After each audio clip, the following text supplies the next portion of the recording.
Tuhan terus bekerja mendatangkan kebaikan. Terima kasih Bapa, Engkau hadir di tengah-tengah kami.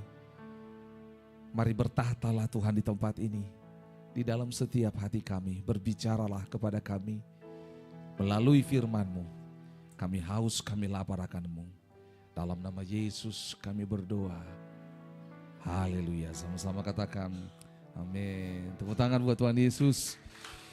Ya. Boleh tepuk tangan sekali lagi dulu untuk anak-anak kita pemain musik hari ini, luar biasa ya. Wah. Ya, full spirit mereka ya, senang sekali.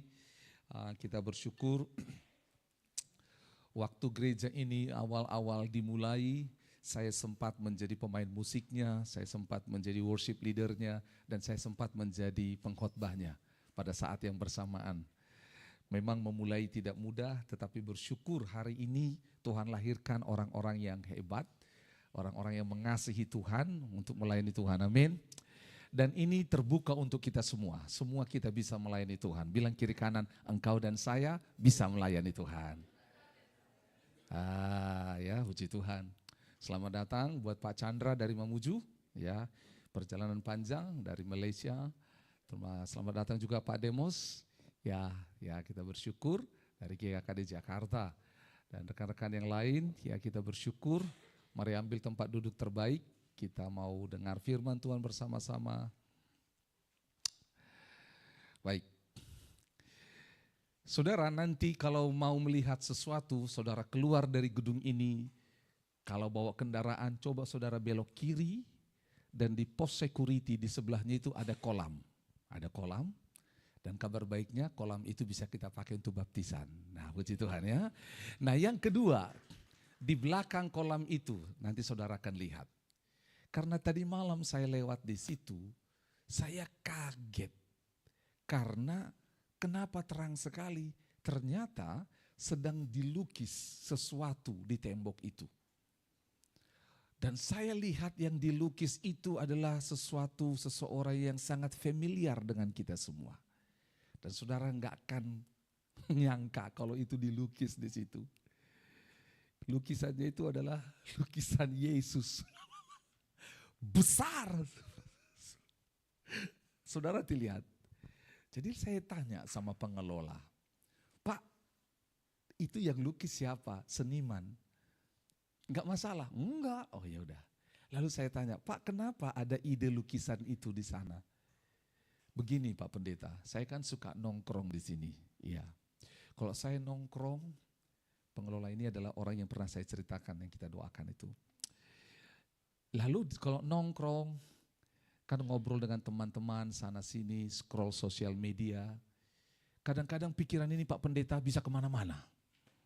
Kadang-kadang hati ini bisa tak terkendali. Terus dengan adanya lukisan itu, seakan-akan jadi pengingat sama saya. Ada Yesus yang lihat saya. Jadi pikiran saya gak macam-macam. Mulut saya juga saya jaga, hati saya gak macam-macam. Gitu loh. Jadi saya bilang, jadi seperti awasan. Wah, hebat ya CCTV Bapak. Saudara lihat apa yang terjadi. Kapanpun, dimanapun, semua orang punya kesempatan atau punya kemungkinan untuk jatuh, bersalah, berdosa. Tetapi kita harus tahu bahwa sebenarnya kalau dikatakan tadi ada gambar Yesus, tapi sebenarnya Allah menaruh sesuatu dalam diri manusia yang membuat manusia itu sadar supaya dia tidak jatuh. Itulah yang namanya hati nurani. Katakan sama-sama, hati nurani. Khotbah ini tidak disponsori oleh sebuah partai yang bernama itu. Ya, saudara dengar baik-baik. Mengapa ini penting? Minggu lalu kita sudah bahas tentang hati nurani dan hari ini kita mau belajar tentang menjaga kemurnian hati. Saudara, mengapa ini penting? Singkat cerita, ketika bangsa Israel ditawan di Mesir, lalu dengan mujizat Allah mereka dibawa oleh Musa di padang gurun sampai tanah perjanjian. Saudara tahu dari semua cerita pengalaman selama 40 tahun itu, hal yang paling kita mengerti adalah bahwa bangsa itu bisa keluar dari Mesir, tapi Mesir tidak keluar dari hati mereka. Mesir tidak keluar dari pikiran mereka. Mesir tidak keluar dari selera makan mereka. Artinya tubuh fisik mereka keluar dari Mesir, tapi jiwanya masih terbelenggu dengan Mesir. Hatinya selalu ingin ke Mesir. Masalah dikit apa-apa pengen pulang ke Mesir. Nggak punya makanan, pengen pulang ke Mesir. Nggak ada air, pengen pulang ke Mesir. Bosan makan mana, pengen makan daging, pengen pulang ke Mesir. Semuanya. Artinya hal ini sangat penting ketika seseorang sudah mengalami kelahiran baru di dalam Tuhan, maka hati nuraninya dipersembahkan kepada Tuhan, disitulah Allah berbicara. Dan selama 40 tahun, kitab Korintus berkata menyimpulkannya, selama 40 tahun itu, nenek moyang kita, Allah berbicara kepada hati mereka untuk taat beribadah, untuk datang kepada Tuhan, tetapi hati mereka memberontak. Hati mereka cemar, hati mereka jauh. Itu sebabnya Bapak Ibu Saudara, penting sekali kita belajar tentang hati nurani ini. Minggu lalu saudara masih ingat apa yang kita bahas minggu lalu. Kalau kita tidak punya hati nurani yang baik, apa yang terjadi? Kandas imannya. Kita udah belajar kemarin tentang bagaimana orang-orang yang kandas imannya. Ada banyak orang di luar sana kandas imannya. Ada Himeneus kita belajar kemarin yang kandas imannya, bahkan dibuang, diserahkan kembali kepada kuasa kegelapan. Hidup seperti hidup yang masa lalu. Dan kita juga belajar kemarin itu bahwa orang-orang yang menjaga hati nuraninya bersih, dia bisa melihat siapa? Tuhan. Berarti kalau hati nuraninya gak bersih, yang dia lihat siapa kemarin? Setan. Makanya apa yang terjadi? Ketika masalah, lihat istri jadi setan, lihat suami jadi setan. Bukan istrinya yang setan, bukan suaminya yang setan. Matanya, hatinya yang dipenuhi, yang kotor sehingga akhirnya melihat semuanya menjadi jelek. Itu sebabnya Bapak Ibu Saudara, firman Tuhan ini kita buat dalam 2 seri. Karena memang betul, di dunia ini kita akan temukan orang-orang yang punya atau tidak punya hati nurani. Kemarin saya terima sebuah video guyonan dari gubernur kita namanya Gus Dur. Jadi Gus Dur ini suka buat cerita lucu. Dia bilang seperti ini. Satu kali ada seorang pasien dan pasien ini sakit, dan ketika dia sakit ternyata sakitnya ini sangat serius sehingga dia harus transplantasi hati. Hati ya, hatinya harus diganti karena fungsi hatinya sudah tidak beres lagi. Jadi harus diganti. Oh begitu, jadi dokter bilang, kan Bapak orang kaya, Bapak bisa temukan, memang mahal harganya. Nah sekarang Bapak harus mulai merancang hati siapa yang mau Bapak ambil, begitu loh ya. Sudahlah, jadi dengan kekayaan dan koneksinya Bapak ini sang pasien pergi ke rumah sakit dan dia bilang ke rumah sakit itu, saya minta pasien yang akan transplantasi hati sama saya, kalau boleh Pak, anggota dewan. Maksudnya apa? Anggota DPR. Susah Pak, mana ada anggota DPR yang mau transplantasi, mau kasih hatinya. Lalu dibilang, dokter mulai bingung, dilihat daftar orang yang mau menyumbang, mendonor hati, tidak ada anggota DPR. Lalu ditanya, dokter tanya, tapi ngomong-ngomong, kenapa Bapak mau minta hati anggota DPR? Ya, karena selama ini hatinya nggak pernah dipakai. Ngerti maksudnya? Karena hati nuraninya nggak pernah dipakai, hatinya mati. Saudara dengar baik-baik, firman Tuhan sangat jelas bahwa hati nurani ini akan menolong kita untuk bisa berjalan dalam dunia ini selaras dengan kehendak Allah. Mari lihat sama-sama 1 Petrus pasal yang pertama. Oke. Ayat 3 sampai ayat yang ke-7. Mari bangkit berdiri sama-sama. 1 Petrus 1 ayat 3, 4, 5, 6 sampai 7. Kalau ada Alkitab saudara mari buka. Kalau enggak dilihat di layar, lihat sama-sama. 1 Petrus 1 ayat 3. 1, 2, 3.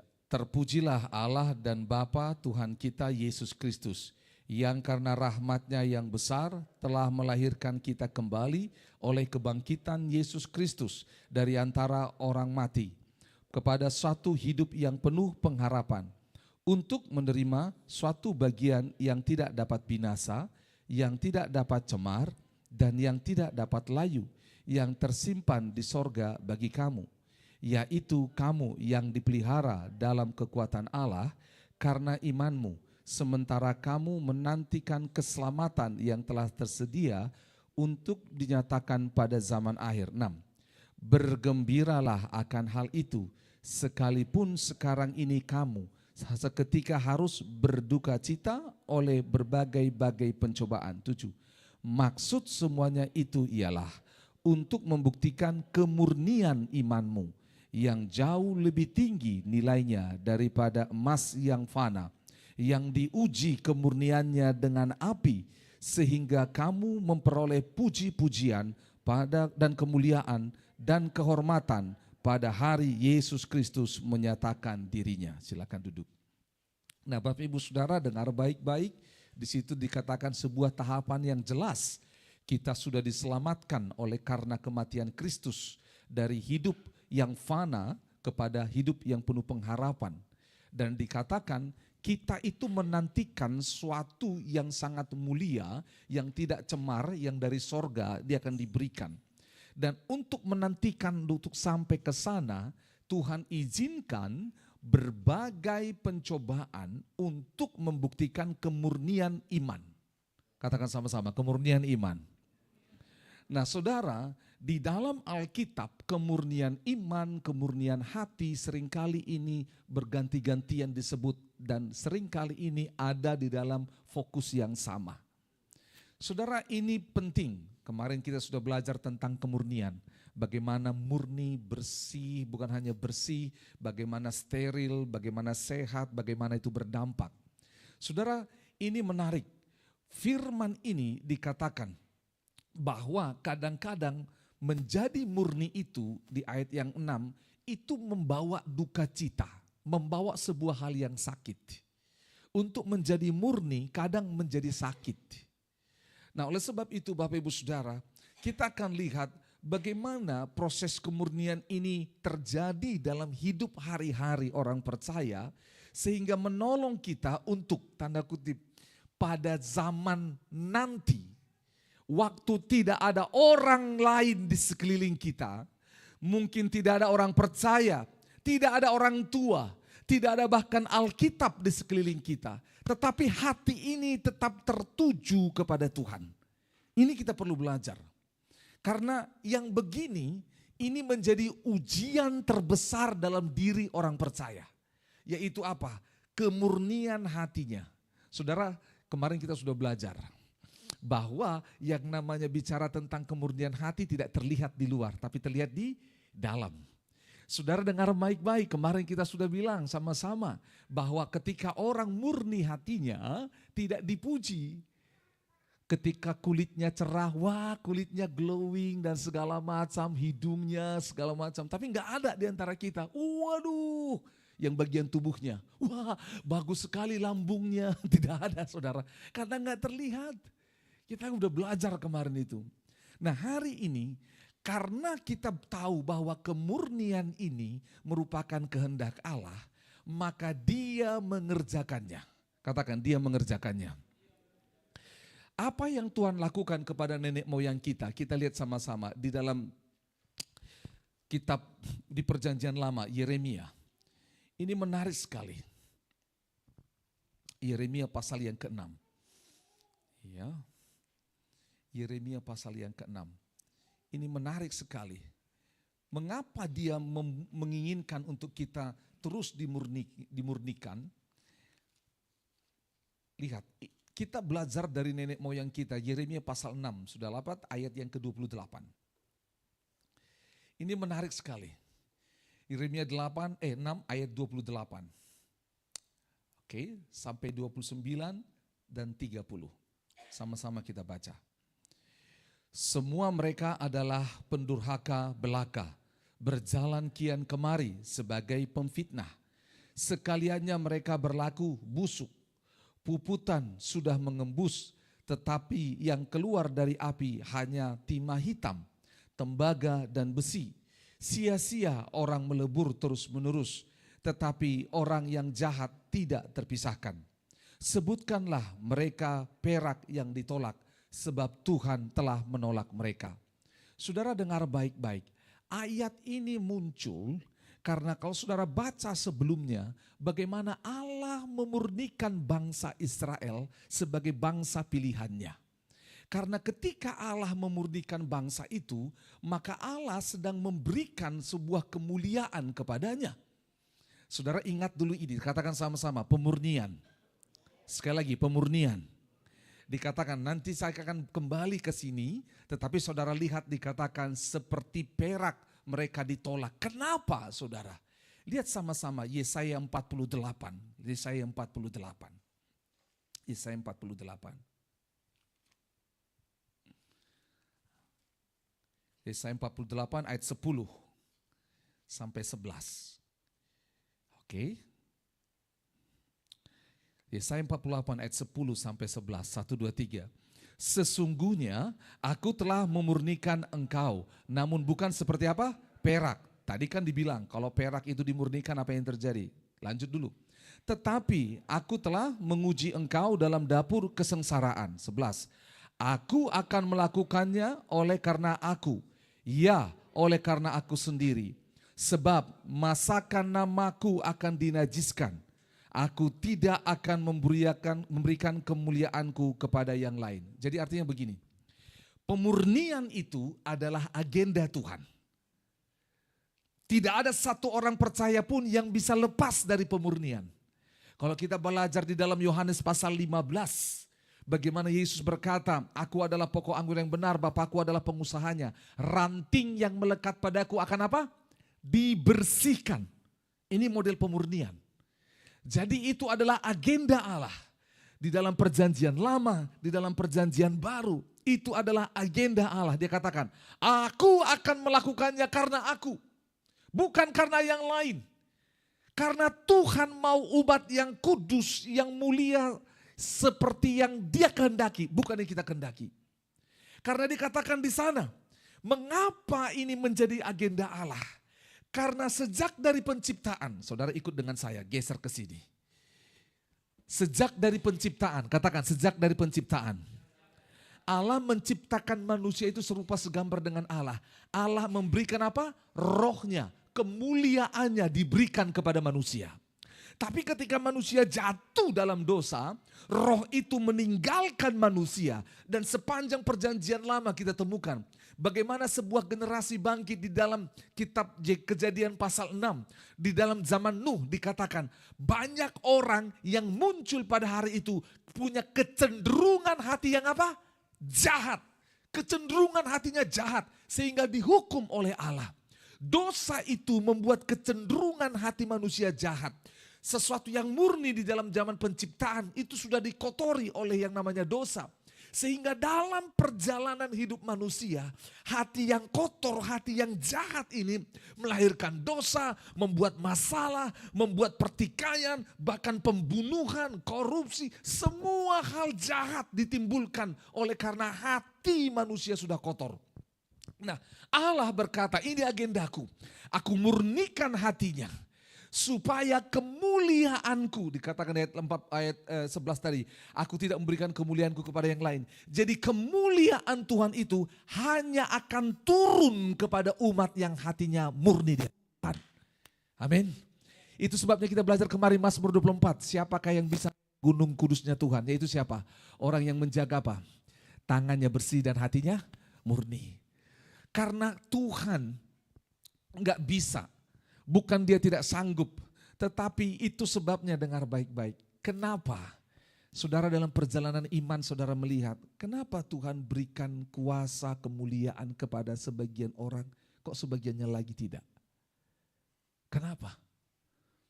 Bukan soal kehebatan talenta, tetapi tentang kemurnian hati kita di hadapan Tuhan. Oke, dengar baik-baik. Kalau saudara hari-hari ini, di dalam hidup kita saudara ingat baik-baik. Bahwa yang menjadi barometer untuk kita nanti ada di hadapan Tuhan. Bukan gelar, titel, bukan harta yang kita punya. Tetapi hati kita di hadapan Tuhan. Kita akan diuji oleh hati kita di hadapan Tuhan. Itu yang terjadi. Itu yang terjadi. Seorang sastrawan berkata, pengadilan tertinggi adalah pengadilan hati nurani. Itu sebabnya Satu kali kita tahu sama-sama, ketika Allah mau memilih raja bagi bangsa Israel, di 1 Samuel pasal 16. Baris semua anaknya Isai, betul? Tapi ditolak semua. Firman Tuhan berkata apa? Manusia hanya melihat yang di depan mata, tapi Allah melihat apa? Hati. Katakan kiri kanan, Allah melihat hati. Nah, sekarang saya tanya sama saudara, bisa enggak saudara lihat hatinya teman saudara? Kita enggak bisa, tapi Allah yang lihat. Makanya ini penting, ini agenda Allah, ini penting, dia lihat hati manusia. Makanya saudara lihat baik-baik, di dalam Yehezkiel dikatakan bagaimana Allah memberikan hati yang baru bagi kita. Dia memberikan roh yang baru bagi kita. Mengapa? Karena Tuhan tidak mau berjalan dengan orang yang hatinya busuk, dengan hatinya kotor. Tidak bisa. Kita nggak akan bisa menghampiri Tuhan dengan hati yang kotor. Nggak bisa. Kita kemarin belajar bagaimana Yesus berkata, kalau kau berdoa mau mempersembahkan korban di hadapan Tuhan, tapi kau teringat akan apa? Kesalahan. Saudaramu. Katanya apa? Berhenti dulu berpersembahan korban, berdamai dahulu dengan dia. Karena korban yang dipersembahkan tanpa pengampunan, ketulusan, tanpa kesucian hati tidak berkenan di hadapan Tuhan. Allah itu tidak suka yang namanya sate kerbau, sate sapi, sate domba. Bukan itu. Itu sebabnya saudara, di perjanjian baru, ketika di perjanjian lama bangsa itu disunat sebagai bukti bahwa mereka dikuduskan menjadi milik Allah. Di perjanjian baru yang disunat apanya? Hatinya yang disunat. Bukan yang namanya kulit katanya lagi. Kenapa hatinya yang disunat? Karena Allah menginginkan hati yang murni. Karena di dalam hati yang murni itulah Allah berbicara. Di dalam hati nurani yang murni itulah Allah berbicara. Itu sebabnya dengar baik-baik. Iblis ketika menjatuhkan Hawa, dia tidak langsung gebluk, tidak. Tetapi dia mencemari pikiran Hawa sampai akhirnya merasuki hatinya Hawa. Ketika iblis berhasil mengambil hatinya Hawa, dapat dia ini. Makanya dia bilang, saudara ingat apa yang dikatakan oleh iblis untuk menipu Hawa. Waktu dia melihat pohon itu dan dia lihat buah itu. Iblis bermain mulai dari mata, perasaan sampai hatinya. Dia bilang apa? Bukankah Allah berkata bahwa kau sekali-kali tidak akan mati kalau umpamanya engkau makan buah itu? Oh tidak. Jadi pikirannya mulai. Tuhan bilang kami pasti mati. Gitu loh. Tapi iblis bilang apa? Sekali-kali kau tidak akan mati. Terus dibilang apa? Matamu akan apa? Terbuka. Lihat buah itu. Lihat ya, pikiran matanya. Lihat buah itu. Wah. Bukankah sedap dalam pemandangan mata? Itu dulu. Jadi dimasukin pikirannya, matanya. Lalu diambil hatinya, dibilang apa? Kalau engkau makan, engkau akan menjadi sama dengan Allah. Hatinya diambil. Sama dengan Allah. Padahal dengar baik-baik. Sejak penciptaan di Kejadian pasal 1, Allah menciptakan manusia serupa segambar dengan Allah. Udah sama kok mereka. Sudah sama. Tapi hatinya dicemari. Engkau akan menjadi sama dengan Allah. Dan dengar baik-baik.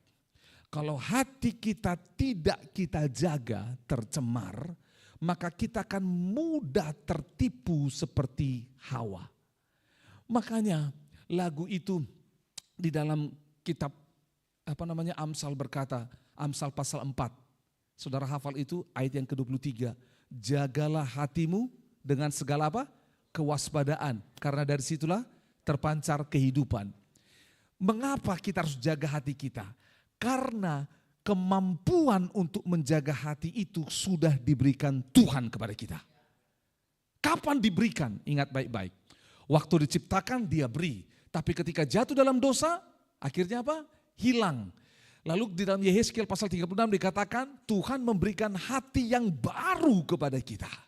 Itu bahkan makanya dalam perjanjian baru, barang siapa menerima Yesus dalam hatinya, mereka dibaharui. Yang lama sudah berlalu. Hati yang lama, pikiran yang lama sudah berlalu. Dan yang baru sudah datang.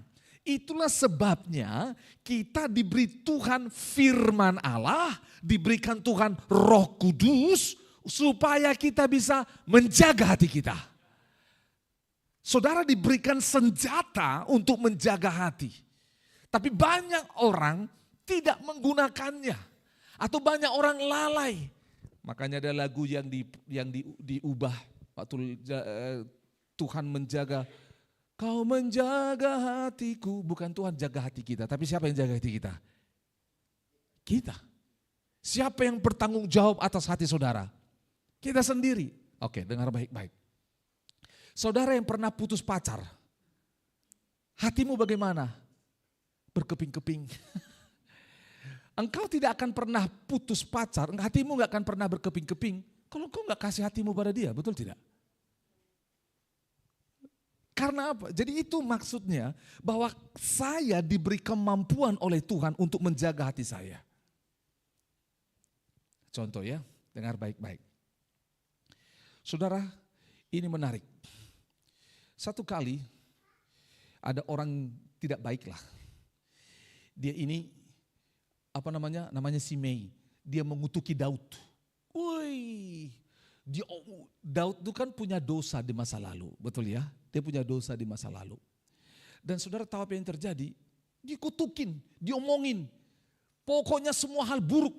Padahal lagi parade pawai kemenangan ini, pawai kemenangan. Dia ikut di sebelahnya ngomongin, Daud itu pokoknya raja, pembunuh, pencuri, pelakor. Pembunuh laki-laki orang, pelakornya. Nah, pokoknya diejekin. Saudara tahu apa yang terjadi? Tiba-tiba satu panglimanya Daud bilang begini, Raja, izin, saya bunuh itu orang. Saudara tahu apa yang terjadi? Daud tidak tersinggung ketika dia diejek, diolok. Karena apa? Hati nuraninya sudah bersih di hadapan Tuhan. Makanya dia berani mengubah Mazmur 51. Dia berani, dosanya bahkan dibuat jadi sebuah nyanyian. Oke ya, Gisel. Kalau ada dosamu yang paling memalukan, lalu dibuat parade di sini, dipertontonkan inilah dosa Gisel. Dibuat menjadi nyanyian dan ejekan. Yakin, Gisel gak datang lagi di gereja ini. Gak mau diberkati menikah nanti di gereja ini. Bahkan meninggalkan Kristus. Betul. Karena apa? Hatinya. Makanya orang selalu bilang, sakitnya itu di mana? Di sini. Di mana sakitnya? Di sini, saudara. Sakit kepala, saudara minum obat. Kalau udah sakit hati, panas. Benar, saudara. Sakit hati ini. Makanya Tuhan mengurusin. Lanjut lagi sebelum kita lanjut ini. Tadi udah kita belajar. Pemurnian hati itu adalah agenda Tuhan. Katakan, pemurnian hati adalah agenda Tuhan. Setelah dia murnikan hati kita, maka janjinya digenapi. Seperti bangsa Israel sampai ke tanah Kanaan. Yang kedua, kemuliaannya diberikan. Saudara masih ingat seorang nabi yang luar biasa dipakai Tuhan. Nabi terhebat menurut saya sepanjang masa. Yang hanya khotbah marah-marah tapi orang bertobat. Siapa itu namanya? Yunus, bukan Rusmin. Betul. Apa yang terjadi? Tuhan suruh dia ke Niniwe, tapi dia kemana? Ke Tarsus. Kenapa dia ke sana? Sekali lagi, terus Tuhan suruh, terus itu apa? Dia pergi, terus dimasukkan dia dibuang ke laut, dimakan sama perut ikan. Dimakan sama ikan, dia tinggal dalam perut ikan selama 3 hari. Saudara, dia tinggal dalam perut ikan selama 3 hari. Saudara tahu apa yang terjadi? Hatinya masih tak panas. Sudah, dia khotbah, dia bilang, Niniwe, bertobat. Kalau tidak, besok kau ditunggang balikan. Saudara tahu apa yang terjadi? Omongan itu, hanya ngomongan itu, padahal hatinya panas. Raja berpuasa, rakyat berpuasa, sampai siapa nama peliharaan saudara? Sampai champion berpuasa, Kembo berpuasa, siapalah nama peliharaan saudara, anjing saudara berpuasa. Gitu loh. Habis itu mereka bertobat. Dia pergi duduk di sebuah pohon. Hatinya panas.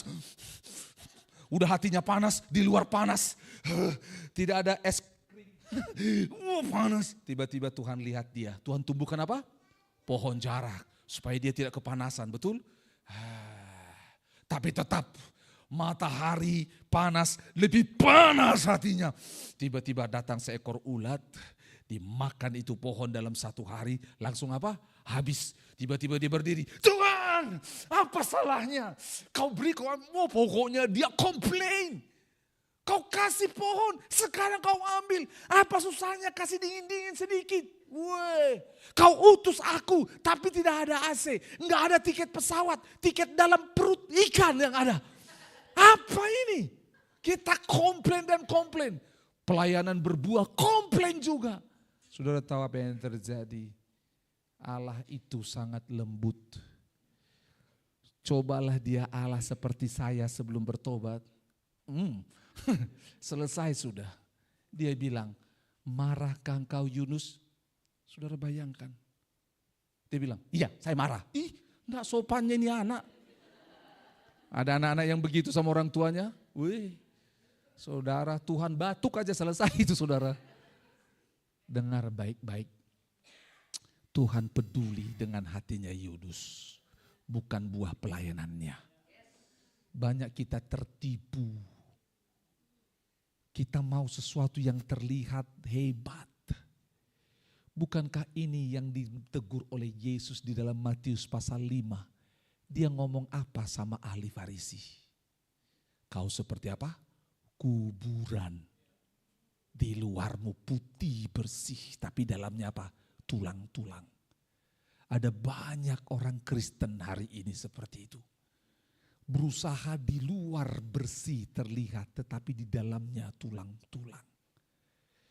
Itu sebabnya dengar baik-baik. Ada banyak orang percaya, orang Kristen. Dia bisa melesat tinggi dengan cepat, tapi jatuhnya cepat pula.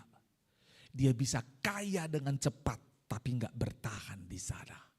Pelayanannya bisa cepat melejit, tetapi enggak bertahan. Karena apa?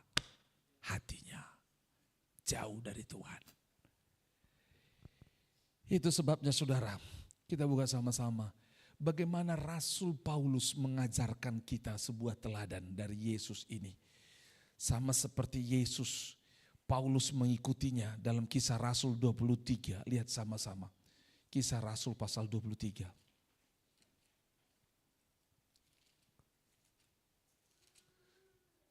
Kisah Rasul 23 ayat yang pertama. Kita baca sama-sama. 1, 2, 3. Sambil menatap anggota-anggota mahkamah agama, Paulus berkata, hai saudara-saudaraku, sampai kepada hari ini aku tetap hidup dengan hati nurani yang murni di hadapan Allah. Di hadapan Allah sampai hari ini, to this very day. Saudara tahu kenapa dia ngomong seperti itu? Karena Paulus ini saudara lihat dihadapkan kepada mahkamah agama. Dia sedang dipertanyakan semua tentang kerasulan, tentang semua ajarannya. Dan dia berkata, sampai hari ini aku jaga hati nuraniku murni di hadapan Allah. Saudara masih ingat tadi di 1 Petrus bahwa ketika saudara menjaga hati nurani saudara, kita akan mengalami duka cita. Lihat ayat 2. Tetapi imam besar Ananias menyuruh orang yang berdiri dekat Paulus untuk apa? Menampar mulut Paulus. Coba ya, kalau ini Paulus ini adalah Pak Chandra. Saya akan suruh, tampar mulutnya. Saudara bayangkan. Tantangan untuk hati nurani yang tulus. Selalu. Dan pada saat yang bersamaan, coba lagi lanjut ayat 3, nanti saya jelaskan. Ayat 3, membalas itu Paulus berkata kepadanya, Allah akan apa? Menampar engkau, hai tembok yang dikapur putih-putih. Engkau duduk di sini untuk menghakimi aku menurut hukum Taurat. Namun engkau melanggar hukum Taurat oleh perintahmu untuk menampar aku. Ini diambil oleh Rasul Paulus dari perkataan Yesus Matius pasal 5. Yang terkutuklah engkau hai ahli Farisi. Engkau seperti kuburan yang putih di luar tapi dalam, itu referensinya. Saudara dengar baik-baik. Dengar baik-baik. Kemurnian hati seseorang, dengar baik-baik. Kemurnian hatimu itu akan mengganggu orang lain yang tidak murni hatinya. Itu sebabnya, dengar. Ketika saudara diajak orang berbuat dosa, saya tanya saudara, waktu kau berbuat dosa, ada enggak sesuatu di hatimu seperti alarm? Itu 1 Yohanes 2, itu berkata apa? Hati nurani kita berbicara. Tutut, jangan. Tetapi kalau hati nuranimu tidak engkau dengar, dia menjadi beku dan mati, maka apa yang terjadi? Waktu orang lain datang dengan hati nurani yang murni dan menegur kita, kita marah. Kita buat dia menjadi musuh kita. Kita tampar dia. Karena sebenarnya hati nurani kita sedang diganggu oleh kemurnian. Karena sejatinya Allah menciptakan hati manusia ini murni. Itulah sifat dasar hati manusia, kita murni. Tetapi oleh karena dosa, karena orang di sekeliling kita, karena keadaan, karena kita terikut arus, karena kita tidak diajar, maka hati nurani kita menjadi bebal, menjadi mati sehingga rusak. Paulus ngomong begini, dia tampar. Paulus enggak langsung lawan, dia bilang apa? Allah yang akan menamparmu. Bagaimana dia bisa tenang ngomong seperti itu saudara? Luar biasa. Karena saudara ini menarik sekali. Kalau Paulus meresponi dengan dagingnya, maka dia sedang memungkiri hati nuraninya. Makanya Paulus meresponi dengan hati nuraninya, membuat dia bisa tenang. Oke, ini bahasa tinggi bagi saudara. Kita turunkan bahasanya. Saudara pernah tidak diejek oleh orang? Saudara tersinggung? Tidak tersinggung, luar biasa saudara. Natural kita adalah kita tersinggung ketika diejek. Betul? Dan ketika kita diejek, kita tersinggung, hati kita tersinggung gitu loh. Dengar baik-baik. Kalau kita disinggung dan tidak melukai hati kita, gampang. Sudah. Tapi ketika itu kena ke hati kita, boom. Contohnya di kampung halaman. Saudara, kami itu dibuat berantem seperti ayam diadu. Jadi gimana caranya? Disuruh pegang telinganya. Contoh Pak Rusmin sini. Saudara dengar baik-baik. Gini caranya orang berantem di kampung kami. Ya kan? Contoh saya satu sekolah dengan Pak Rusmin ini. Nah, karena saya satu sekolah, saya berteman baik dengan dia. Tapi supaya bisa berantem bagaimana caranya? Disuruh pegang telinganya. Pak Rusmin pegang telinga saya. Ya, saya bikin tambah keras. Dia tambah keras. Tambah keras lagi. Wah, baru habis itu dibuat garis. Kalau kau berani coba langkah di sini. Ini daerahku, soal kau. Wah, mulai gitu loh. Saudara tahu sampai akhirnya apa? Mulai dicari apa yang namanya keburukannya. Oh, memang dasar Yunus. Wah, gitulah. Wah, pokoknya saling mengejek sampai terluka. Saudara tahu enggak? Di kampung kami itu luka paling sering ketika apa? Bapaknya diejek. Bapaknya Pak Rusmin saya ejek dan bapak saya diejek Pak Rusmin. Ketika itu terjadi langsung gulat. Wow. Lihat, mau diomongin apapun kalau enggak nyentuh hatinya enggak masalah. Tapi ketika itu mengganggu hati nuraninya dan hati nurani ini tidak terjaga dengan baik, emosi muncul. Itu sebabnya, oke, saya contohkan hari ini kalau Pak Rusmin adalah Paulus. Siap-siap Pak. Saudara bayangkan, ini di hadapan siapa? Mahkamah agama saudara. Saudara dengar baik-baik. Dan dengar baik-baik, di pengadilan itu yang nampar ini adalah imam besar. Harusnya yang nampar ini di penjara, tapi waktu itu enggak di penjara. Apa enggak double sakit hati dia? Pertama ditampar, sakit. Aku mengatakan kebenaran, aku tidak mengganggumu, tapi kenapa kau tampar aku? Lalu yang kedua, Paulus bisa punya hak. Dia bilang apa seperti ini? Ini mahkamah agama, kau nodain, kau harus dipenjarakan. Yang ketiga, saudara, di hadapan umum. Saudara dipermalukan di hadapan umum. Bayangkan, dia ini bisa triple sakit hatinya. Tapi dia tidak. Karena hati nuraninya terjaga dengan baik. Makasih Pak Rusmin. Saudara, ini yang Tuhan mau. Karena apa? Coba lihat sama-sama. Saudara, ini bukan hanya satu kali. Yang tadi di hadapan mahkamah agama, sekarang di hadapan penguasa. Kisah Rasul 24. Kisah Rasul 24 ayat 16. Lihat ayat 16 dikatakan. Sebab itu aku senantiasa berusaha untuk hidup dengan apa? Hati nurani yang murni di hadapan apa? Allah dan manusia. Tadi yang pertama dikatakan di hadapan siapa? Allah. Karena Paulus sedang mempertanggungjawabkan panggilannya. Jadi dengar, hati nurani ini kita harus jaga itu kudus, tulus, murni di hadapan Allah dan manusia. Katakan di hadapan Allah dan manusia. Karena apa saudara? Dengar baik-baik. Hati nurani kita, ini dua bagian terakhir. Hati nurani kita bisa lemah. Jujur saudara, hati nurani kita bisa lemah. Contoh, 1 Korintus pasal 8, ini contoh nyata di dalam kehidupan jemaat. 1 Korintus pasal yang ke-8. Saudara lihat di sana, ini tentang persembahan berhala. 1 Korintus 8 ayat 7, lihat di situ. Tetapi bukan semua orang yang mempunyai pengetahuan itu. Ada orang yang karena masih terus terikat pada berhala-berhala, makan daging itu sebagai daging persembahan berhala. Dan oleh karena hati nurani mereka apa? Lemah. Hati nurani mereka itu apa? Dinodai. Jadi lihat, hati nurani kita bisa lemah. Dengar baik-baik. Ini gara-gara makanan. Gara-gara apa saudara? Makanan. Ada banyak faktor yang bisa membuat hati nurani kita lemah. Jadi ternodai, hati nurani yang lemah ini menjadi ternodai. Lanjut lagi di ayat 10. Karena apabila orang melihat engkau mempunyai pengetahuan, ini ya punya pengetahuan, sedang duduk makan dalam kuil berhala, bukankah orang yang lemah hati nuraninya itu dikuatkan untuk makan daging persembahan berhala? 11.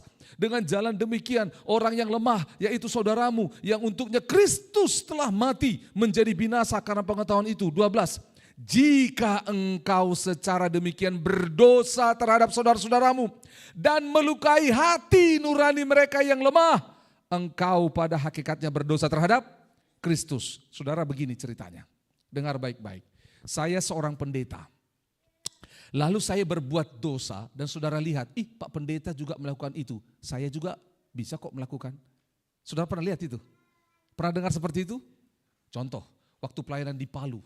Kami pergi ke sebuah tempat perumahan dibangun. Waktu perumahan ini dibangun, jadi saya mendampingi pemilik modal yang mendonasikan untuk perumahan ini dibangun. Tapi bilang apa? Jangan beritahu. Jadi ini perumahan dibangun sekian ratus rumah. Jadi pemilik modal yang menyumbang untuk perumahan ini dibangun datang. Dia bilang, bagus kita lihat yuk, ayo kita pergi. Saudara tahu, dari yang panjangnya harus 75, dikurangi menjadi 60. Nah orang ini nggak tahu bahwa bapak ini adalah pemodalnya. Lalu ngomong, loh kok rumahnya jadi begini ya Pak? Dilihat, kok agak lucu jadinya gitu loh. Karena kan dikurangi ukurannya 10 cm. Saudara tahu apa kata tukang ini?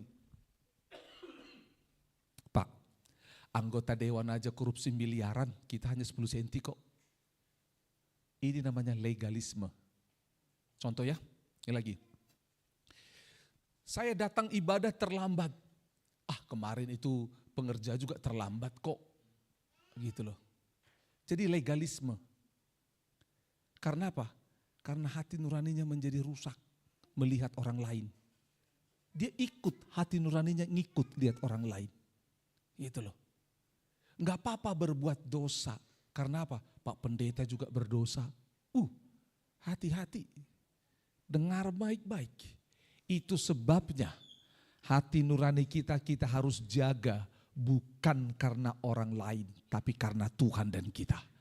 Hati nurani ini urusan Tuhan dan saya, bukan orang lain. Sampai satu kali saya bawa mobil, lampu merah saudara berhenti di pintu 1 Unhas. Tin, tin, karena semua orang maju langgar lampu merah, saya berhenti, tin, tin. Saya buka kaca, saya tunjukkan, bukan saya kasih jari tengah sama dia, saya bilang. Saya tunjuk lampu merahnya. Tin, saya bilang, tin. Gitu loh. Dia, dia lihat saya. Gitu loh. Kan merah Pak. Dia pergi. Karena dia lihat semua orang langgar lampu merah. Betul? Saya juga kan harus ikut. Masa ikut-ikutan berdosa? Bilang kiri kanan, masa ikut-ikutan berdosa? Gitu loh. Iya. Gitu loh. Iya. Betul? Bilang, masa ikut-ikutan terlambat? Coba tanya.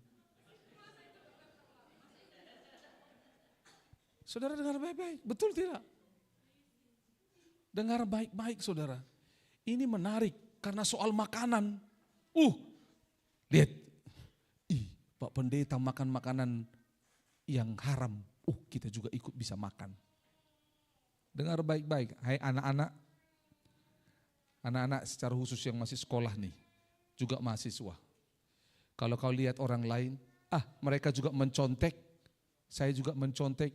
Jangan, itu bukan urusan hati nuranimu. Kalau hati nuranimu bilang itu dosa, walau orang lain mencontek dan nilai A, silahkan. Nilai A itu nanti di surga akan ditanya, saudara. Betul. Itu sebabnya. Ini menarik.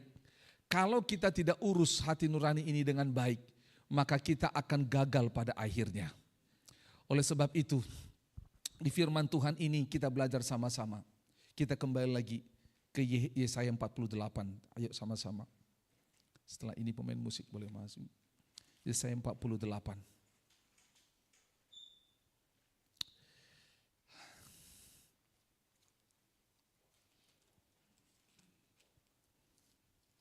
Yesaya 48 ayat 10.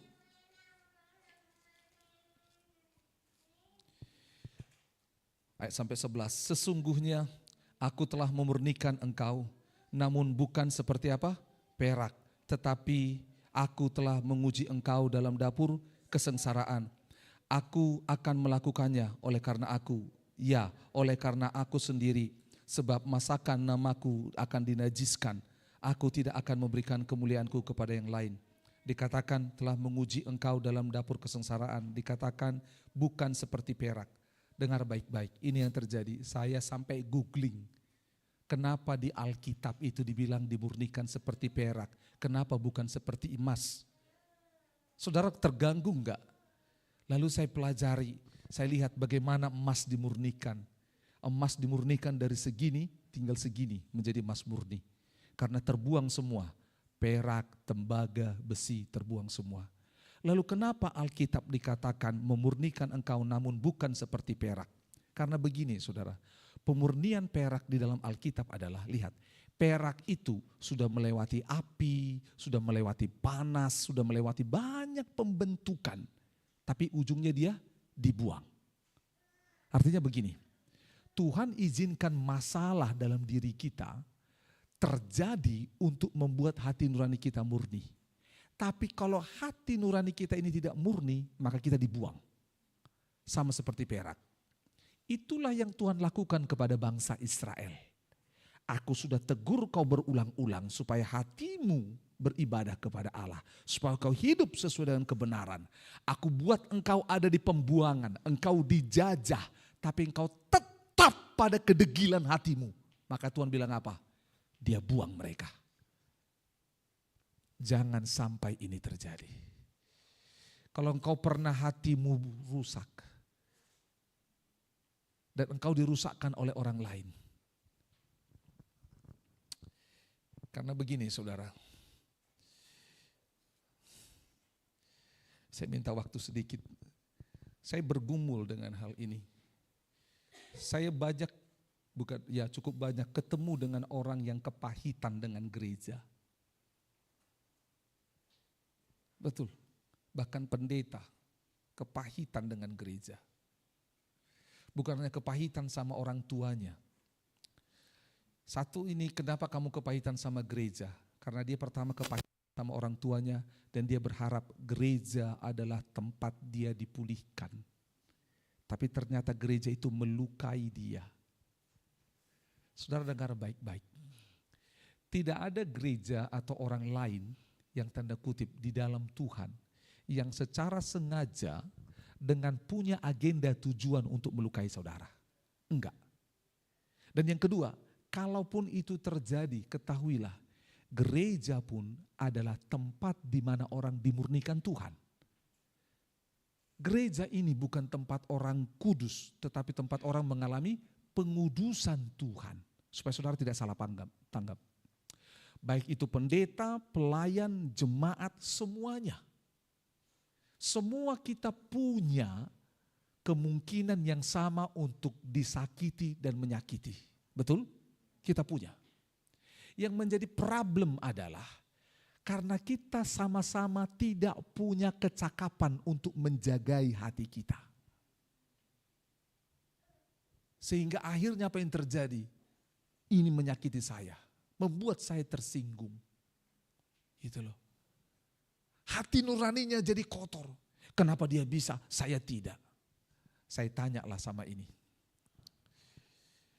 Terus terang saja, dia ini ngaku pendeta dari sebuah gereja. Dan dia mengucapkan 2 kalimat syahadat. Dan itu video diviralkan, dikirim ke saya. Dia bilang saya pendeta. Lalu dia mengaku di dalam video itu kenapa. Dia ngomongnya begini, karena saya menemukan kebenaran. Dan saya meninggalkan Yesus. Kebenaran itu adalah siapa? Yesus. Saudara tahu apa yang terjadi? Saya enggak puas dengan pernyataan ini. Saya datang ke gerejanya. Gereja tempat itu saya tanya, benarkah dia pendeta? Oh bukan Pak, dia bukan pendeta. Dia melamar minta untuk diangkat jadi pendeta. Tidak disetujui. Dibilang ikut prosedurnya, dia tidak mau. Lalu dia punya, tanda kutip, oke, Bapak diterima untuk melayani di sini. Tetapi dia ada dosa yang belum bertobat dengan istrinya. Akhirnya apa dibilang? Pak berubah dulu, masa diangkat ini? Enggak mau. Ngerti maksudnya? Tersinggung. Aku udah kasih banyak kepada gereja ini. Dia enggak hanya ninggalin gereja, dia ninggalin Tuhan. Saudara tahu apa yang terjadi? Dia puas betul, puas. Dan dia puas masuk neraka. Saudara dengar baik-baik. Banyak orang karena hati nuraninya sudah luka, dia enggak mau disembuhkan. Dia mau puaskan hati nurani itu. Dia mau orang lain rusak karena hatinya. Sama seperti imam itu. Sama seperti imam besar itu. Yang hatinya kotor. Dan tiba-tiba ketemu dengan orang yang hatinya murni. Dia marah. Dan dia mau supaya Paulus ini juga hatinya kotor. No. Paulus bilang aku juga orang berdosa. Aku bunuh orang sebelumnya. Aku jahat. Aku melawan Tuhan. Tapi aku bertobat. Dengar baik-baik. Ada banyak orang tidak mau bertobat. Ke gereja, ibadah, bahkan melayani Tuhan. Tapi hati nuraninya tidak bertobat. Ini masalah. Masalah.